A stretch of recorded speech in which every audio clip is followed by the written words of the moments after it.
ఇలాంటి మరెన్నో వీడియోలు చూడడానికి like, share, subscribe and comment. ఈరోజు ఈ వీడియోలో 2026 సంవత్సరంలో మొదటి చంద్రగ్రహణము హోలీ పండుగ రోజున ఏర్పడబోతున్నది. అయితే పట్టు విడుపు సమయాలు ఏమిటి? సూతకాల సమయము ఎప్పుడు ప్రారంభమవుతుంది? ఈ యొక్క గ్రహణ ప్రభావము ఏ విధంగా ఉంటుంది?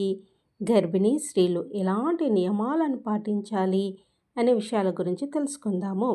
2026 సంవత్సరంలో మార్చి 3వ తేదీ రోజు ఒక విశిష్టమైన ఆకాశ మార్పికం జరగబోతున్నది. హోలీ పండుగ రోజునే చంద్రగ్రహణం ఏర్పడబోతున్నది. భూమి సూర్యుడికి, చంద్రుడికి నేరుగా మధ్య ఉన్నప్పుడు చంద్రగ్రహణం సంభవిస్తుంది. దాని నీడ చంద్రుడిపై పడుతుంది. ఇది ప్రపంచవ్యాప్తంగా వివిధ దేశాల్లో పాక్షిక, సంపూర్ణ చంద్రగ్రహణంగా కనిపిస్తుంది. అంటే చంద్రుని కాల వ్యవధి కక్షలో దాని స్థానం ఆధారంగా లెక్కిస్తారు. ఇలా రావడం అనేది ఒక ఖగోళ సంఘటన. సాధారణంగా గ్రహణాల రోజుల్లో చంద్రుడు కాస్త పెద్దగా, ఎప్పుడూ కనిపించే రంగులోనే కనిపిస్తాడు. కానీ బ్లడ్ మూన్ రోజున చంద్రుడు పూర్తిగా ఎర్రగా లేదా ఆరెంజ్ కలర్లో దర్శనమిస్తాడు.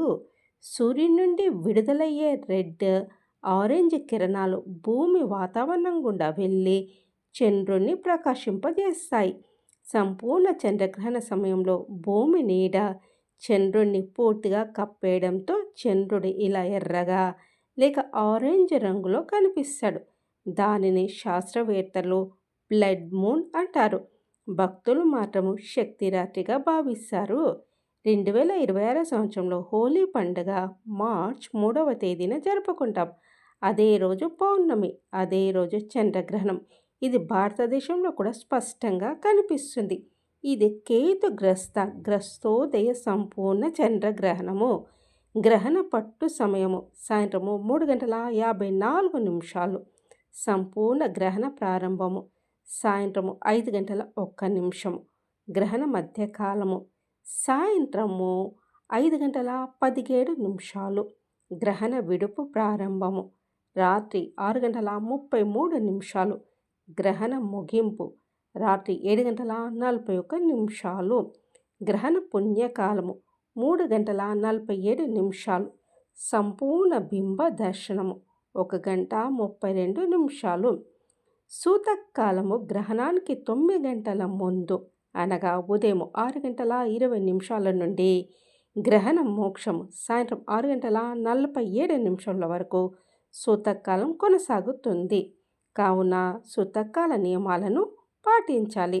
గ్రహణానికి గర్భిణీలకున్న సంబంధం గురించి మన సాంప్రదాయంలోనూ పురాణాల్లోనూ అనేక నమ్మకాలు ఉన్నాయి.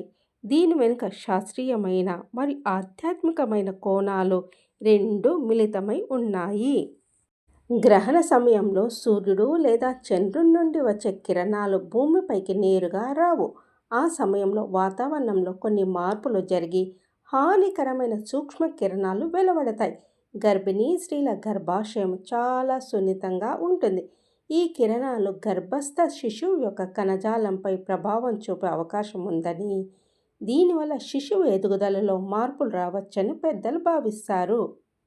కావున గర్భిణీలు ఇంటి లోపలే ఉండాలి. కిటికీల ద్వారా వెలువడే వెలుతురు రాకుండా మందపాటి తెరలు వేసుకోవడము లేదా కిటికీలు మూసివేయడం మంచిది.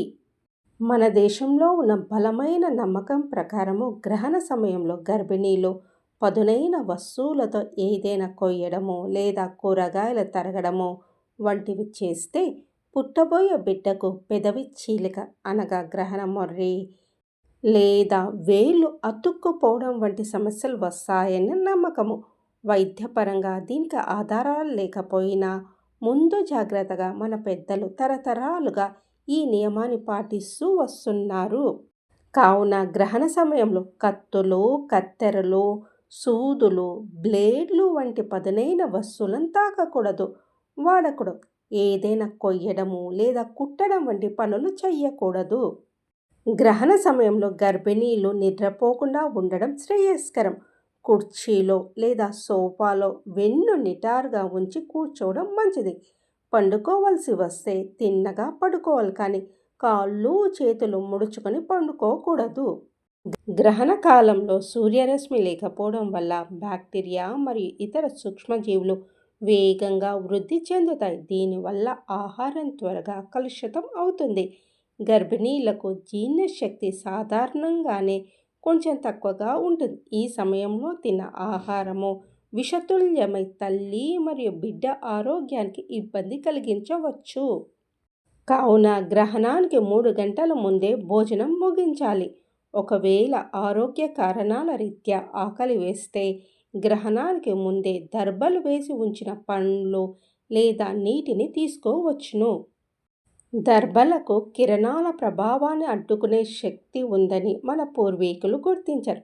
అందుకే గర్భిణీలు కూర్చునే చోట దర్బలను ఉంచడం వల్ల గ్రహణ కాలంలో వెలువడే ప్రతికూల శక్తి నుండి రక్షణ లభిస్తుంది.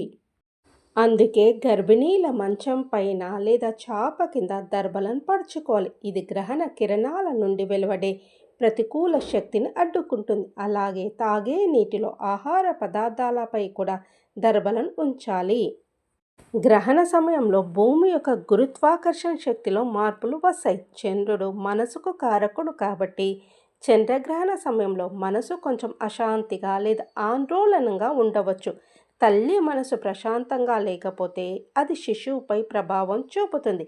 అందుకే ఆ సమయంలో భయపడకుండా జపం చేస్తూ ప్రశాంతంగా ఉండమని చెప్తారు.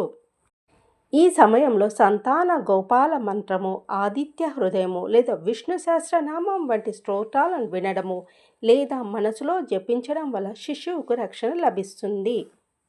గ్రహణ సమయంలో వీలైనంత వరకు ఒంటిపై ఉన్న నగలు, బంగారము, వెండి, పిన్నులు, వాచులు వంటి లోహ వస్తువులను పక్కన పెట్టడం మంచిది. కూర్చున్నప్పుడు లేదా పడుకున్నప్పుడు కాళ్ళు చేతులు ఒకదానిపై ఒకటి వేసుకొని ముడుచుకోకుండా ఉండాలి. శరీరాన్ని సాఫీగా ఉంచుకోవాలి. చంద్రగ్రహణాన్ని నేరుగా చూడడం వల్ల గర్భిణీలకు కంటి సమస్యలు లేదా మానసిక ఒత్తిడి కలిగే అవకాశం ఉంటుంది. కాబట్టి కిటికీల నుండి కూడా గ్రహణ చంద్రుని చూడకుండా ఉండడం ఉత్తమము. గ్రహణం పూర్తిగా విడిచిన తర్వాత రాత్రి తప్పనిసరిగా తల స్నానం చేయాలి. స్నానం చేసే నీటిలో కొంచెం గంగా జలము లేదా పసుపు కలుపుకోవడం శుభప్రదం. స్నానం చేసిన తర్వాతే కొత్తగా వండిన ఆహారాన్ని తీసుకోవాలి.